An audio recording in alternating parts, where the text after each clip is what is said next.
Hello friends, welcome to our channel. आज की video में हम यूनिट ए के टॉपिक 1 और 2 टॉपिक 1 में जो हमारा टॉपिक है वो है शिक्षा की अवधारणा। देखिए, शिक्षा की अवधारणा के बारे में आज हम स्टडी करेंगे। इसके बाद हम टॉपिक 2 के बारे में स्टडी करेंगे। इसी तरह से एक यूनिट वाइज आपकी पेडागोजी की क्लासेस स्टार्ट हो गई हैं आज से। तो अगर आप हमारे चैनल पे न्यू हैं तो आप हमारे चैनल से जुड़ने का प्रयास करें। जैसा कि देखिए, शिक्षा की अवधारणा में बताया गया है कि शिक्षा जो है यानी कि एजुकेशन, वो अंग्रेजी भाषा के एजुकेशन शब्द का हिंदी रूपांतरण है। शिक्षा क्या है? अंग्रेजी भाषा के एजुकेशन शब्द का हिंदी रूपांतरण है। एजुकेशन शब्द जो है वो लैटिन भाषा के एजुकेटम व एजुकेयर शब्द से मिलकर बना है।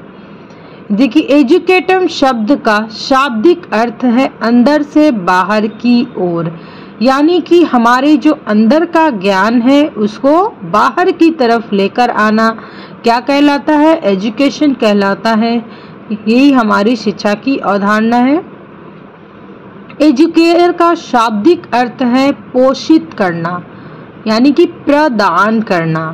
अतः शिक्षा से अभिप्राय है कि बच्चों की अंतर्निहित शक्तियों को अंदर से बाहर निकालकर पोषित करना, यानी कि एक शिक्षक जो है वो इस प्रकार से बच्चों को पोषित करे, इस प्रकार से बच्चों को शिक्षा दे कि वो बच्चों के अंदर छुपे हुए गुणों को बाहर की तरफ लेकर आना क्या कहलाएगा?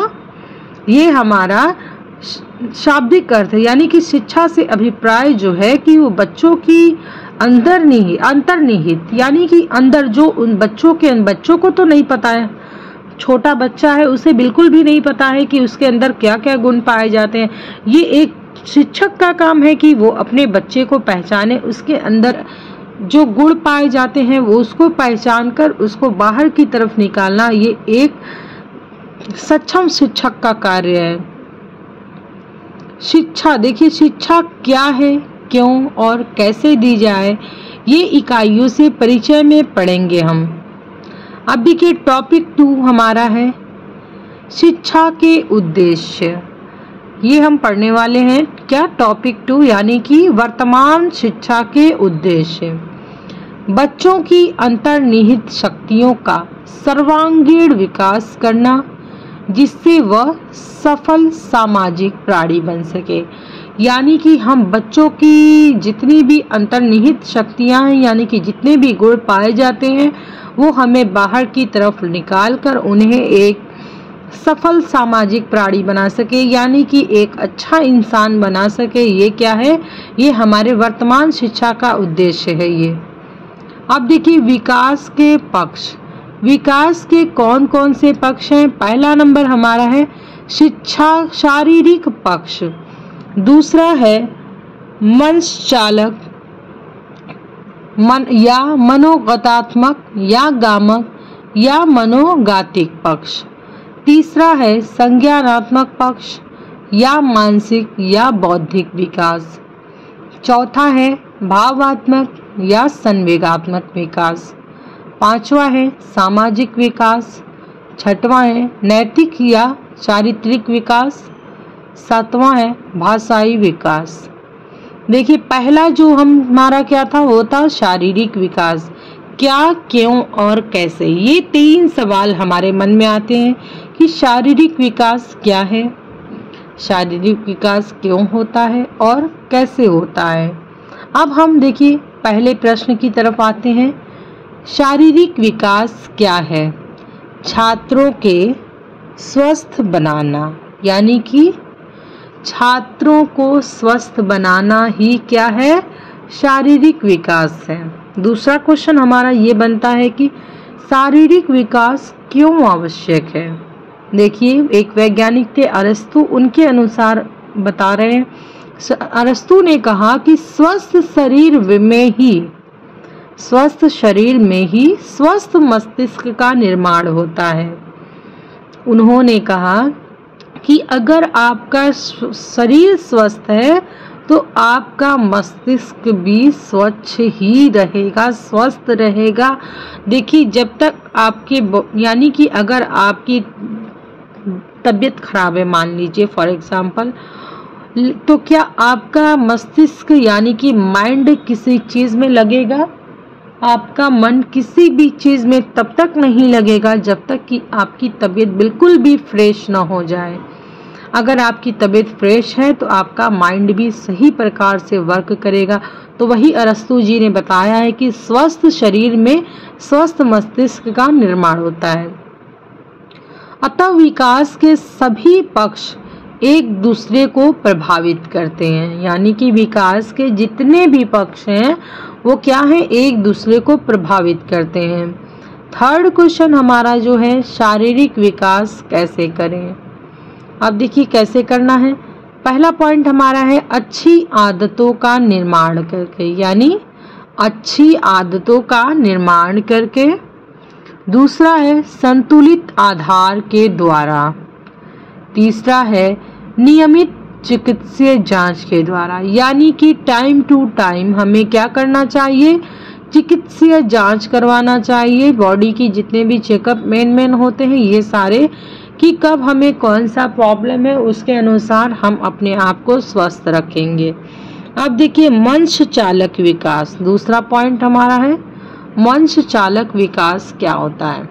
अब देखिए मंच चालक विकास, अब इसमें भी आपके माइंड में 3 क्वेश्चन जरूर आएंगे, क्या, क्यों और कैसे।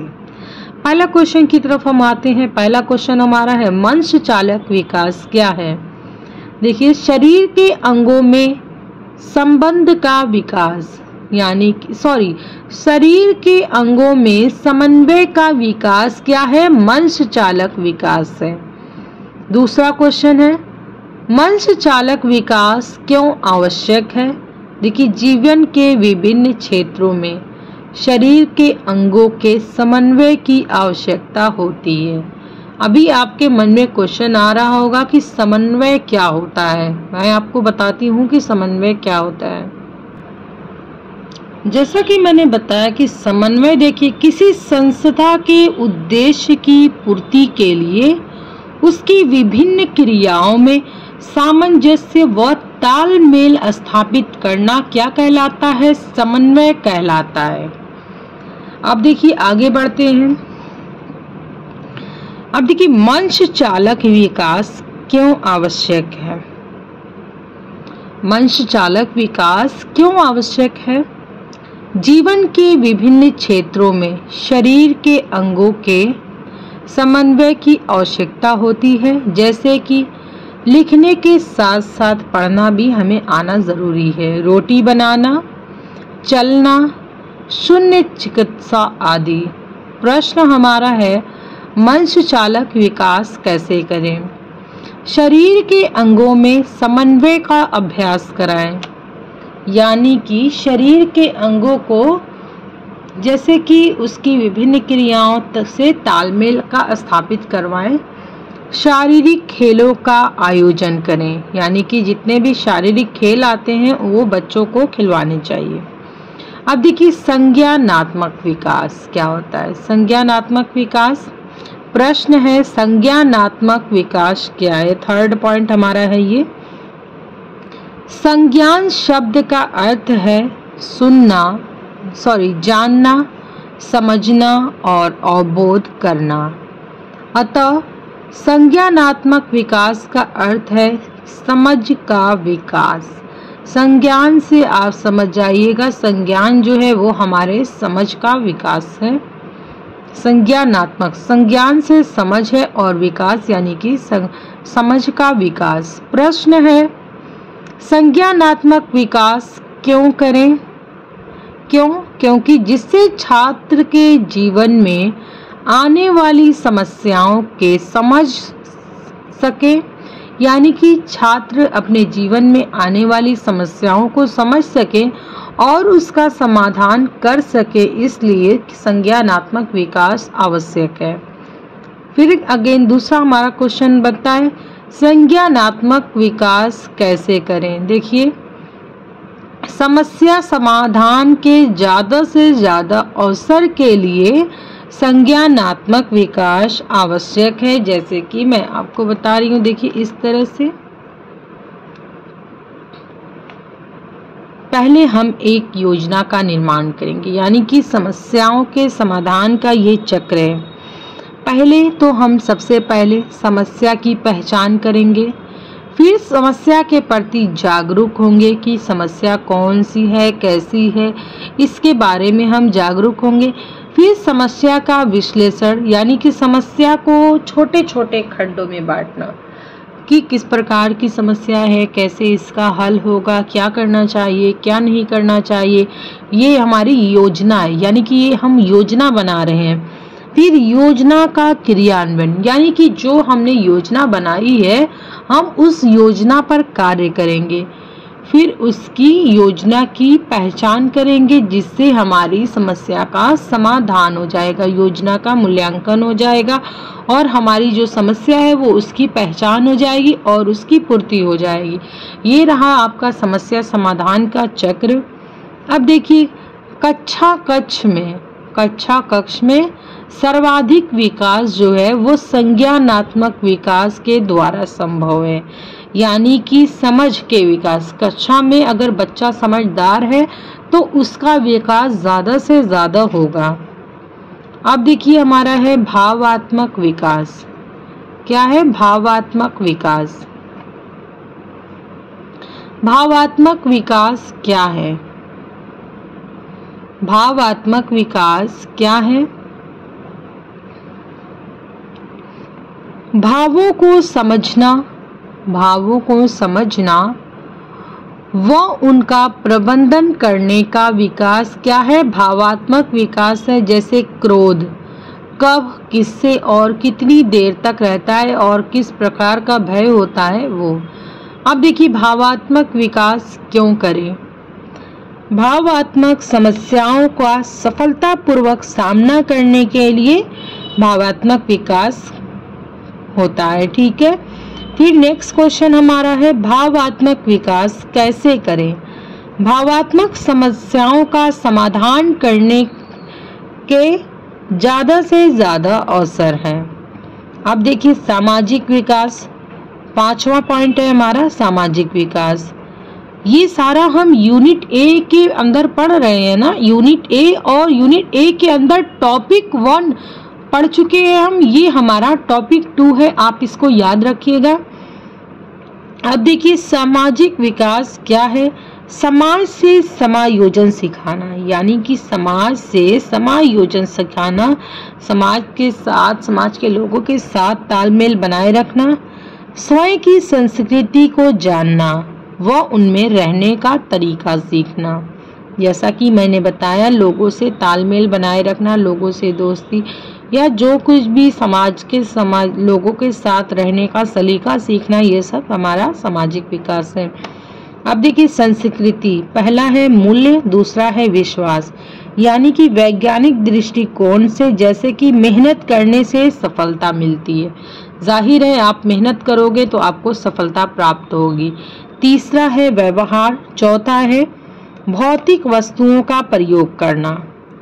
नेक्स्ट क्वेश्चन है हमारा सामाजिक विकास कैसे करें? देखिए अच्छे समाज निर्माण के लिए हमें सामाजिक विकास जरूरी है।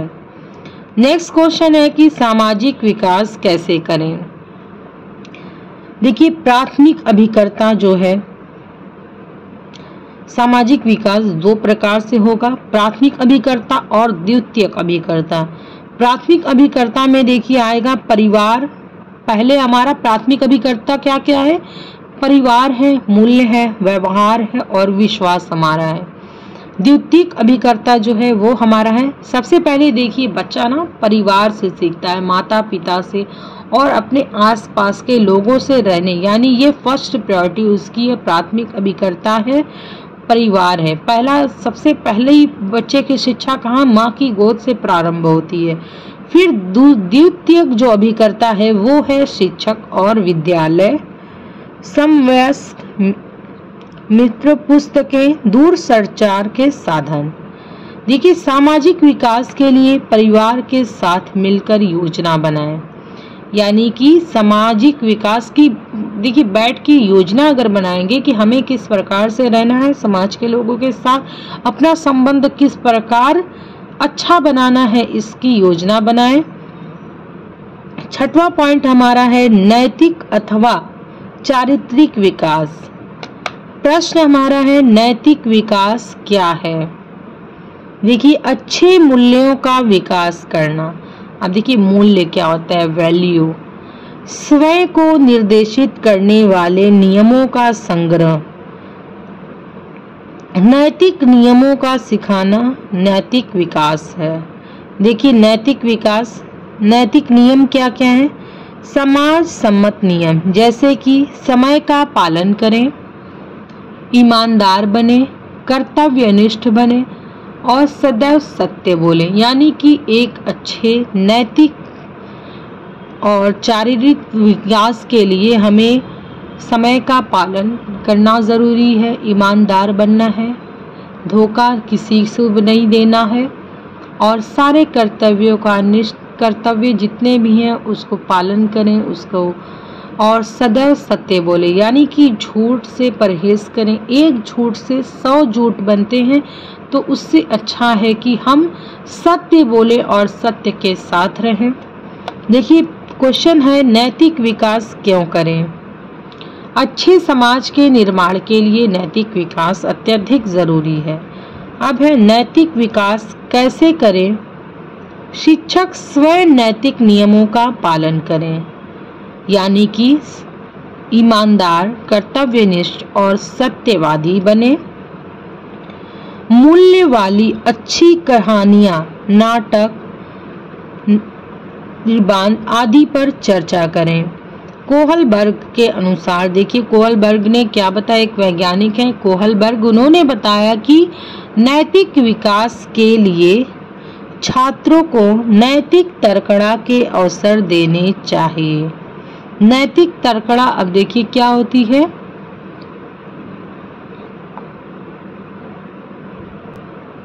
क्या उचित है और क्या अनुचित है, इस पर तर्क करना। यानी कि छात्रों से हमें तर्क करना चाहिए, डिस्कस करना चाहिए कि कौन सी आदतें अच्छी होती हैं हर बच्चे। इससे हमारे बच्चे का पता चलेगा कि बच्चा जो हमारा है वो किस प्रकार का चाइल्ड है, सत्यवादी है या झूठ बोलता है या नैतिक विकास के नियमों का पालन नहीं कर रहा है। अब देखिए, 7वां पॉइंट है भाषा विकास। यानी कि भाषाई विकास क्या होता है? विकास क्या है?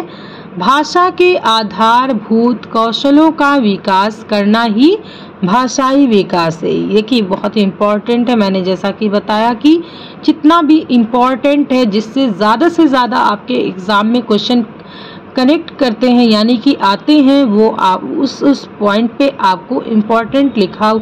वैसे तो सारा इम्पोर्टेंट है, लेकिन जो सारे एग्ज़ाम में मोस्टली आए हुए हैं उन पर मैंने स्पेशली इम्पोर्टेंट लिख दिया है, जो आपके लिए काफ़ी आसानी होगी।